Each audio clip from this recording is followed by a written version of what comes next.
Wayne decided to pay his respects by cleaning up the grave, something that he's now done for many years. The grave that Wayne started caring for was the grave of a member of the Royal Australian Air Force, John Benjamin Burrows. He decided to take care of the grave because John Burrows was from Australia, which meant that he was buried far from home. This likely meant that his family never had a chance to visit the grave. It's likely why it was in such poor shape. He says that he cared for the grave out of respect. Wayne says the fact that John Burrows was so far from home resonated with him because of the fact that he was buried in England. The man was from Australia and traveled to England to fight in the war, and his body was never returned home. The 21-year-old soldier was buried in a foreign city with strangers around him. Wayne says it kind of broke his heart that the man never had a chance to go home. For over 25 years, Wayne took care of this fallen soldier's grave. He was a great person for the job because he worked as a greenskeeper for a local golf course, so he knew what he was doing. He had excellent skills, and he used them to make the fallen soldier's grave look nice. First, he stripped the area to make it level. Next, he planted bulbs to match the season.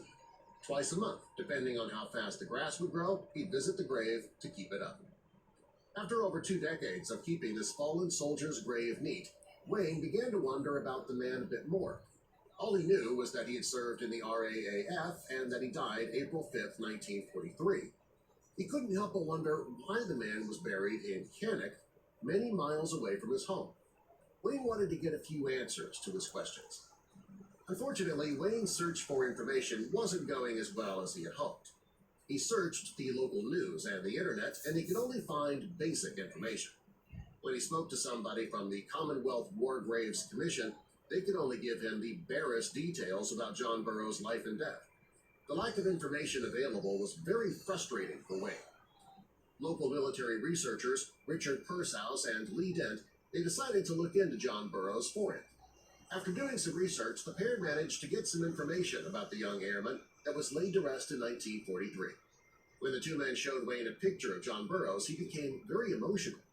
John was born in July 1921 in Melbourne, Victoria.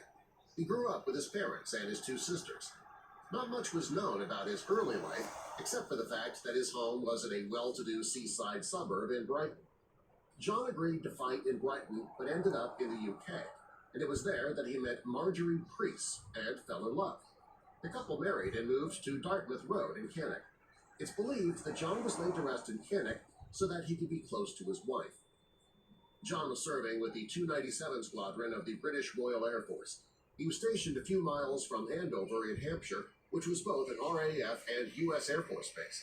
And it was there that John set off to his final mission. The night he died, John was involved in a mission over France. He was in an aircraft that was one of 6 that dropped pamphlets in cities and towns. From the first day of World War II, spreading propaganda this way was common. And during his mission, John's plane took on a lot of fire from anti-aircraft batteries, and he started leaking fuel. He had to land the aircraft, but struggled due to the fog. That caused confusion, and he crashed the plane. Finally, Wayne had the answers he was looking for. After over 25 years tending to this mystery vet's grave, the stranger has finally dug up the man's story. Now, when he tends the grave, he feels like he knows who he's doing it for. Show your appreciation for our men and women in uniform by clicking that like button and subscribe for more.